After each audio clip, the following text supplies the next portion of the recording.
Now, they very kindly offered to show us how they make the falafels. Tina is going to explain it all to us. And of course, they still got the cafe to run. So when they're not, how you doing? When they're, they may have to stop from time to time and just.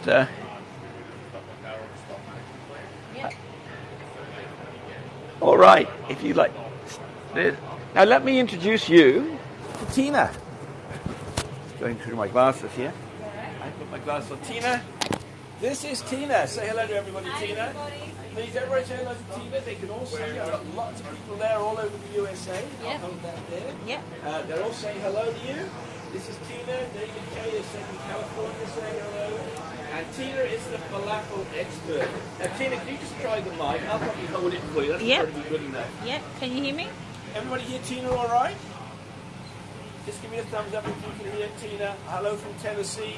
Yes, Barbara can hear you. Yes, Yep, we can all hear perfect. you fine. Excellent. All right, I'm going to hand over to Tina, and she's going to tell us all about falafels. Can I start by asking you, Tina, how long have you been making falafels for?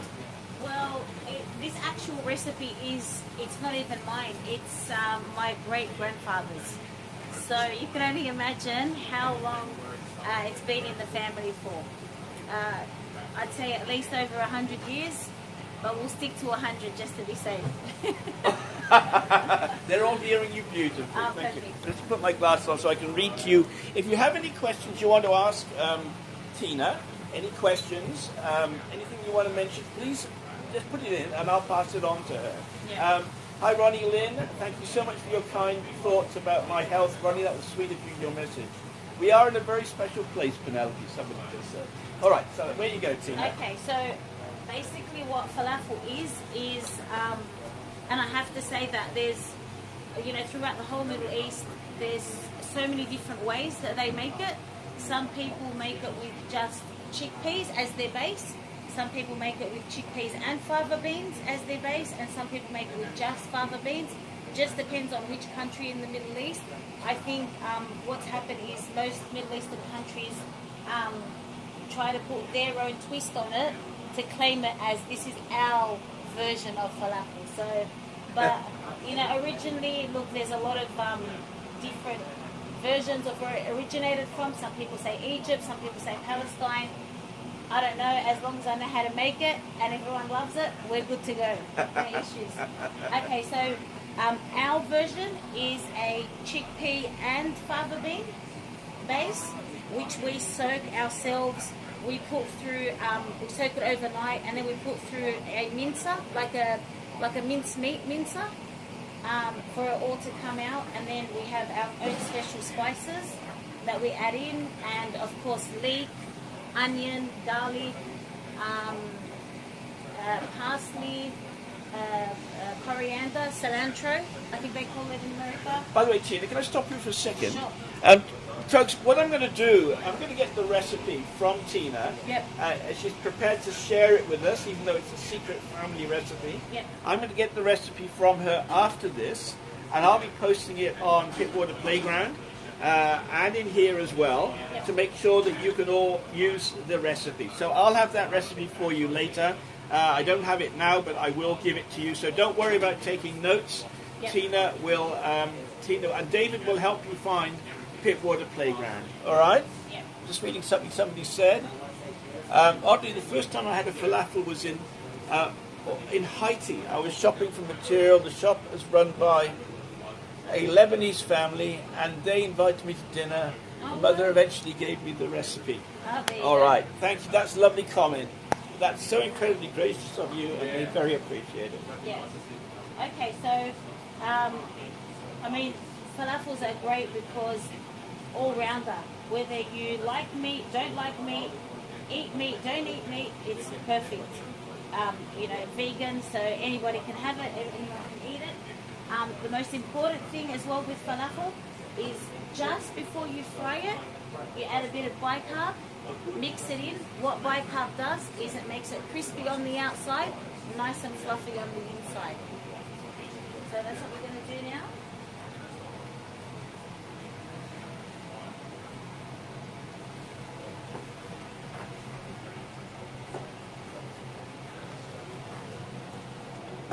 small sprinkle of bicarb.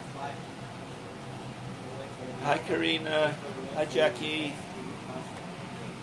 And then we've got our special falafel spoons. Hi, Summer. And if you can see, it's got a spring. So once you put it in there and fix it up, it just springs out and straight into you. So what's that device called, Tina? Look, it's just called a falafel spoon. So it's basically it. All But, right. I mean, you don't have to have this. No. Even if you just have your normal spoon. Yeah. And just, fill it up well. Okay, Tina, they just asked, what did you just add to it? Bicarb. Bicarbonate of soda. Did you get that? Bicarbonate of soda. Yes, bicarbonate of soda. There's a little mix of it. Yeah. Just a little bit, just to get it nice and crisp on the outside and fluffy on the inside. You don't want to make the balls too thin, but you don't want to make it too thick either, so that it's able to cook well on the inside.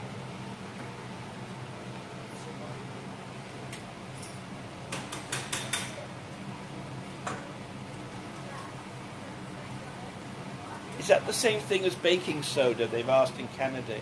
Yes. It's the same thing, yes.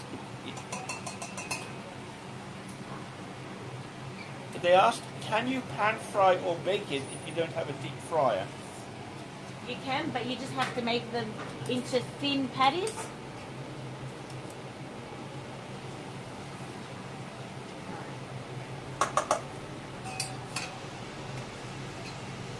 And into the oil.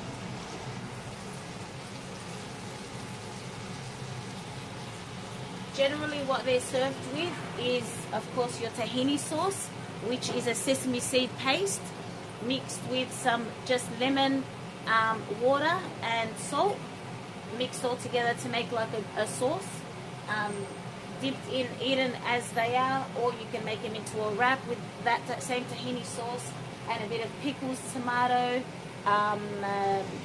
some people like onion and parsley with it as well.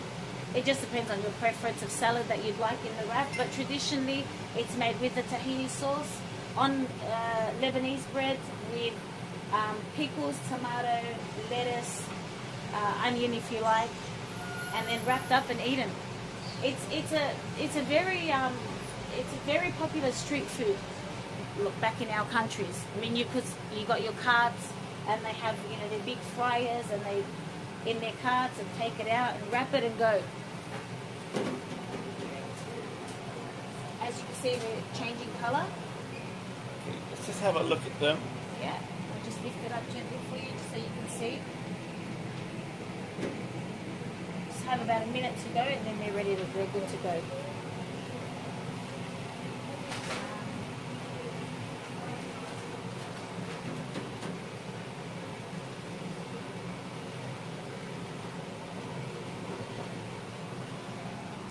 Okay, guys, now's the time while they're just cooking. If you have any other questions for Tina, okay, here's a question for you. Yep. I bet they smell wonderful. Yes, they do. I can promise you that, David. I'm sorry, I'm the only one who's going to be enjoying them today. How long do they keep? Is it best to just store leftovers in the fridge? Freezer. Okay, did you get that, Asunta?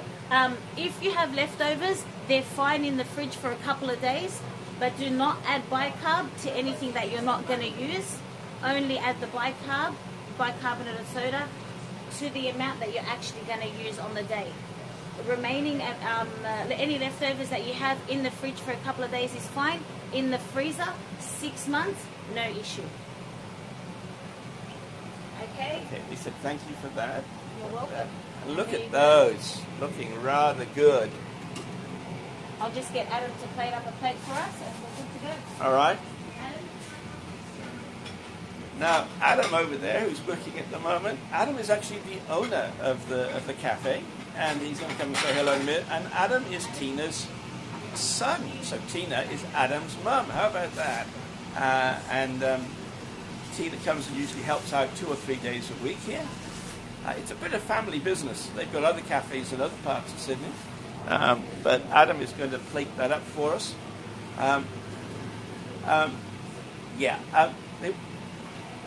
They want to know, is your great-grandfather from Lebanon? Yes. Yes. Any particular part? The south. Pardon? The south of Lebanon. From the south of Lebanon. All right. and just getting that set up. Yes, that's very true, Assunta. And in the main, the diversity is welcomed and loved, and in fact, it's a strength of Australia that we have so much wonderful diversity here. It makes the country stronger, you've just got to look at the. Is there a large Lebanese community in Australia? Yes, definitely. Mostly in Sydney and in Melbourne. Yeah. Yeah, majority are in Sydney and in Melbourne. But I mean, my grandfather came in the 60s, so been here for a while. Yeah. I was actually born here. You were born here? Yes, I was. Well, Tina was actually born here, and she's now got family in Lebanon, and yeah. This is the tahini sauce that I was Oh, talking about before. can you just tell us the name of that again? The tahini sauce that I was talking about before? Yeah. I wanted you to see the consistency as it's coming out. If you get a closer look, see how it's not very runny, but runny enough to be able to pour out or spread. I can also add in the recipe to that. Yes. If they would like, because How do you spell that name, tahini, Tahini. Tahini. That's Assunta. That's correct. And we're going to give you the recipe for the tahini sauce as well. Look at that lovely plate that it's going to be served on. Yeah. Am I getting to eat that? You're eating that. I'm getting to eat that, folks. Yes, you are. Yep. That's my brunch today. Sure is. What's in the tahini sauce they're asking there? It's a sesame seed paste with literally sesame seed, water, lemon, and salt. That is it. But you'll find with the tahini, the sesame paste, the reason I have to actually give you measurements is because if it's too thick, it'll be real hard to obviously use. And if it's too thin, it'll be really hard to use as well. But I'll teach you, if you make the mistake of making it too thick or too thin, I'll teach you how to fix it up. So that's why I'll write it all completely in detail. All right. We're going to be just to repeat, folks, we're going to get the recipe from Tina. She's going to write it out for us. Isn't that wonderful? Yeah, that's the actual colour that I'll you be get. posting it on Pittwater Playground. If you need a link to Pittwater Playground, please ask David Kay there. He will. He's there. He will help you work that out. And that's mine. That's yours. Look Nice at that. and crisp on the outside Look at that. and fluffy on the inside. I can assure you I can't wait to get into that. Well, it's actually Adam's restaurant. Tina's the mum. I'm the mum, just Tina works for Adam. Now this is Adam over here. Adam, come and say hello to the people. This is Tina's son, Adam. How are you? And he's camera shy. Look at him. Yes, there we are. I am. There we are. And he works. Let me tell you something about this guy. He came to Avalon about 2.5 years ago. 2 years ago. 2 years ago, just before I opened this restaurant, this cafe, just before COVID kicked in, and he has been through an absolute roller coaster of a ride, keeping this place going. It's been times, I think, when he never gave up, but I almost gave up on him a few times. I said, you can't keep going, Adam. This is just, you're going through it too hard. When COVID was in, there was no business. The place was deserted, and believe me, the rental on this place is quite expensive. So he's on a corner spot. But he kept going, he kept fighting, he kept working day and night. I think he just had his first holiday a couple of months ago. Went off to the States for a little while, didn't you, Adam? That's right. Which he so much deserved. But Thank I want to, somebody here said your mum must be very proud of you. So she has thank you. So they have a wonderful family. A lot of the family help. I think your sister, is it your sister here today? Yep, she is. Yeah, she's here today. She's off school, so she's working. And I know where she Teach is. him young. Elizabeth, what we're going to do is put the recipe on the Pittwater Playground site. All right? I'll have it written out for you, and you'll be able to look for it. So, I'm going to... So, they're all saying congratulations, Adam. Thank They're all you. saying congratulations. Let me go back to where I like to sit. I'm going to take you over here now. Now, this...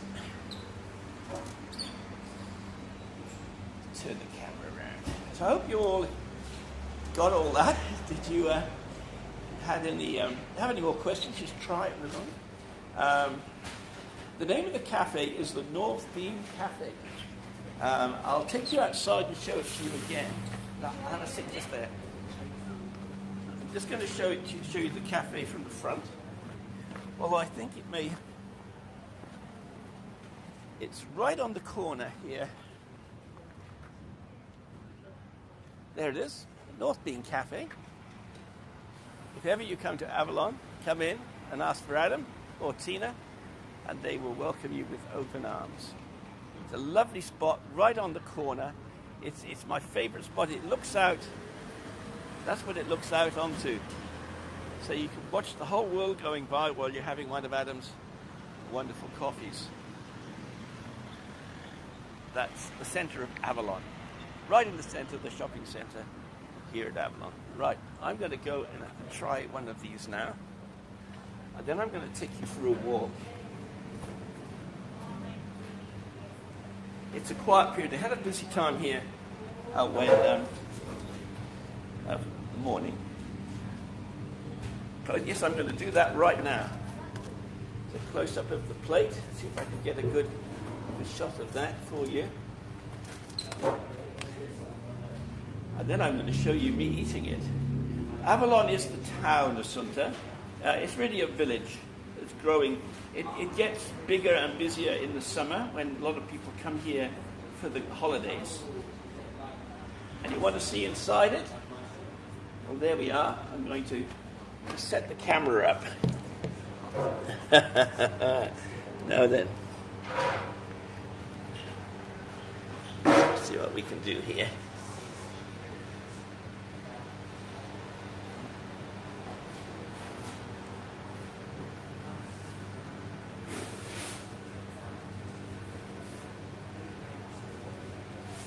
Right. There we are. There we are. There's the plate. I'm going to leave that there for a minute. Hopefully you can hear me.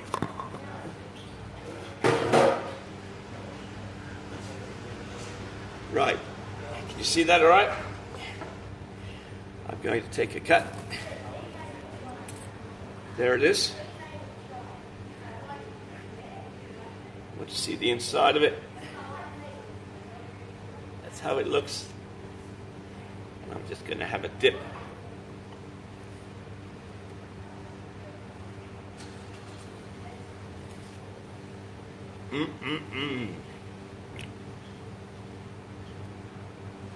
Now let me tell you something. I'm not a big vegetarian fan, far from it. I'm a meat eater. So if you're going to put something in fried, I usually prefer it to be meat. But this is beautiful, absolutely beautiful. And I think that I've had falafels now. Sorry, I'm talking and eating at the same time, I apologize. I've had falafels once or twice now. These are beautiful, by far the best. And look at the lovely healthy food she's put with it.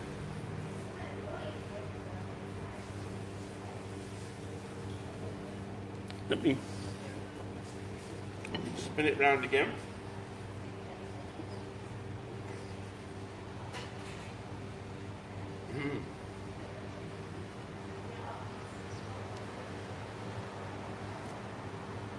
Now,